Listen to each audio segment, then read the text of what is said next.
Hello, my dear. Welcome to this global happiness program. Subscribe the channel, share this message to be known. Use this presentation to change your life for the best. Write your manuscripts and do a life research. How to do it better? Let's do it together. All about our program is below the video, and let's go. Happy welcome. Enjoy the presentation. 14 presentation. All others are in the playlist. Just turn on and listen God's words, sanctify your place 24/7.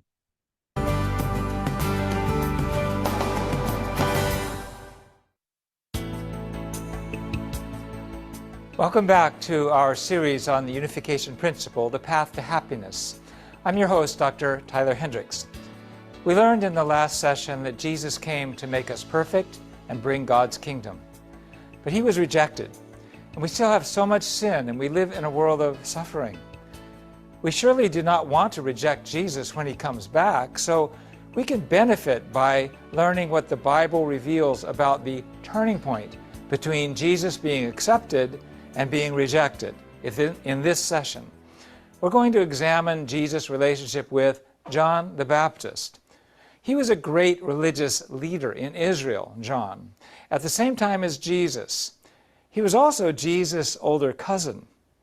To understand John, we have to know something about the Jewish religious expectations. Now, the Old Testament ends with the book of Malachi, written about 431 before BCE, before the Common Era. Malachi, in this book, foretold that the prophet Elijah would come again. He wrote, "Behold, I will send you Elijah the prophet before the great and terrible day of the Lord comes." That's Malachi 4:5. So the Jewish people believed that Elijah would come before the Messiah. Who was Elijah? If we go back further, during the period of the divided kingdoms of north and south, Elijah defeated the prophets of Baal on Mount Carmel with the power of God. This is recorded in 1 Kings chapter 18. And then Elijah fled from a wicked queen and ended up ascending into heaven in a whirlwind before he could complete his divine mission, which he passed down to Elisha. But now Malachi said that Elijah would return to open the way for the Messiah. The Jewish people believed in this prophecy, as they believed in all of the scriptures, and they fervently hoped for the advent of the Messiah. Yet we should know that they longed just as eagerly for the return of Elijah. Nevertheless, before any sign of Elijah's coming, Jesus suddenly appeared and claimed to be the Messiah. So it's no wonder that his appearance and proclamation stirred up all of Jerusalem in great confusion. Jesus' disciples were asked questions about Elijah. Let's look at Matthew 17. The disciples went to Jesus and they asked, "Then why do the scribes say that first Elijah must come?" And Jesus replied that John the Baptist was the very Elijah for whom the people were awaiting. This is recorded in Matthew 11 and Matthew 17. Now, contradicting what Jesus said, John the Baptist himself flatly denied that he was Elijah. Read the Gospel of John 1:21. The Jewish scribes believed in John the Baptist, not Jesus. Jesus was uneducated, and he suddenly appeared and he made big claims with no apparent foundation. He called himself the Lord of the Sabbath, even though he broke the Sabbath laws.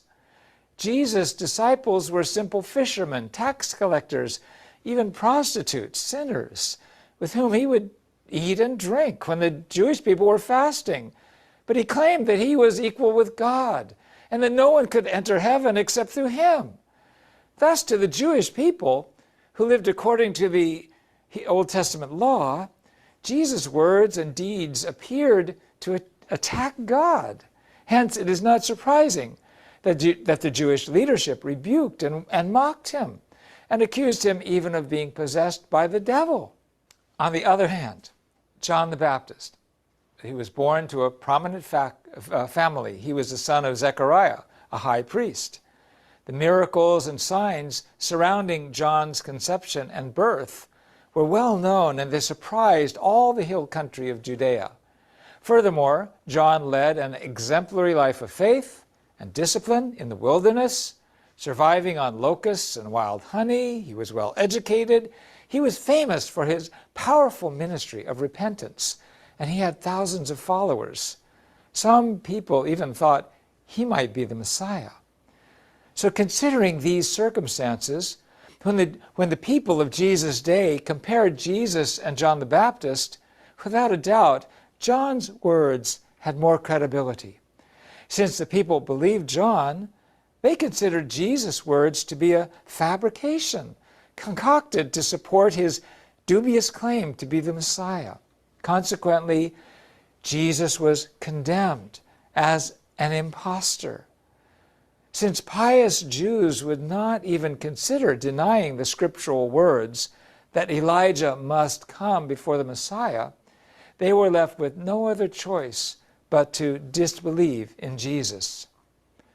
Let's do a little more assessment of John the Baptist. The angel Gabriel actually spoke to Zechariah about John. Zechariah was John's father.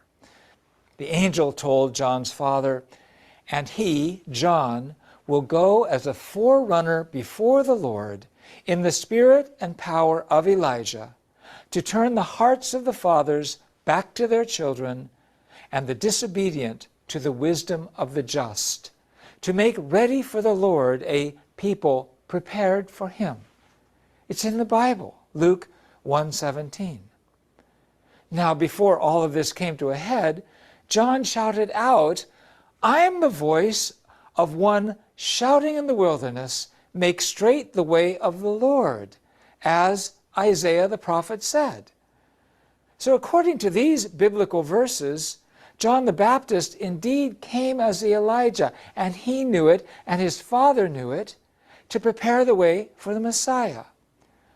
Now, if John the Baptist had carried out this mission, to become one with Jesus, throwing all his support behind Jesus, would Jesus have died on the cross? No. Jesus could have established God's will without suffering on the cross. He would have been the wonderful counselor, the mighty Lord, the Prince of Peace, upon whose throne justice and mercy would have poured down like water. All the prophecies of the Lord of glory would have been fulfilled.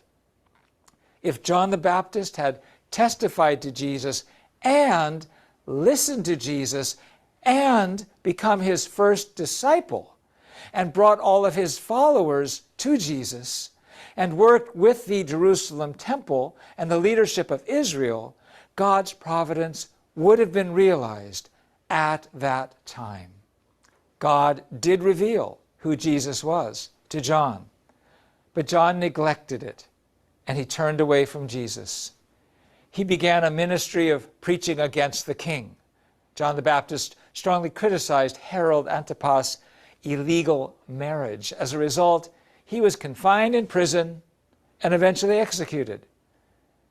While in prison, John tried to resolve his doubts by sending his disciples to Jesus, and they asked him on behalf of John, "Are you he who is to come, or shall we look for another?" Matthew 11:3.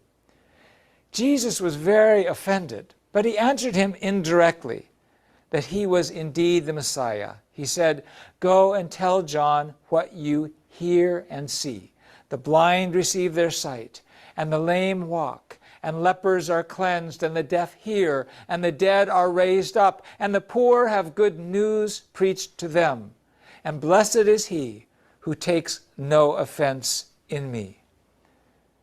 Jesus went on to testify that John was Elijah and concluded, "Truly I say to you, among those born of women, there has risen no one greater than John the Baptist, yet he who is least in the kingdom of heaven is greater than he." John the Baptist was the prepared central figure who was supposed to make the way straight for Jesus. He was a most blessed religious leader. But John could not unite with Jesus. And because he could not believe and attend Jesus as his Messiah, Jesus had to walk the lonely path, completely exposed to the opposition of the institutional religion, and eventually die on the cross. Accordingly, John the Baptist's disbelief, his failure to lead his disciples by offering everything and attending Jesus, became the greatest cause of Jesus' death on the cross. We have learned that John the Baptist's ignorance and disbelief in Jesus brought about so much suffering for Jesus and for all of humanity ever since. Our lesson is that we can't blame John. We can't blame the people of his times. It is not easy to recognize the Messiah. Instead, we have to study about the reality of Jesus. What made him the Messiah? And how can I become like him? And how can I recognize his return? In a subsequent presentation, we will discuss the meaning of salvation through the cross much more deeply. But first, let us talk about what happened right after the cross, and that is the resurrection. I think you'll find it interesting because we make it very realistic. Thanks for listening, and God bless you. Okay. Good presentation. Happy welcome, everybody. Research it in your life, practice it. Subscribe to the channel and share this message to billions.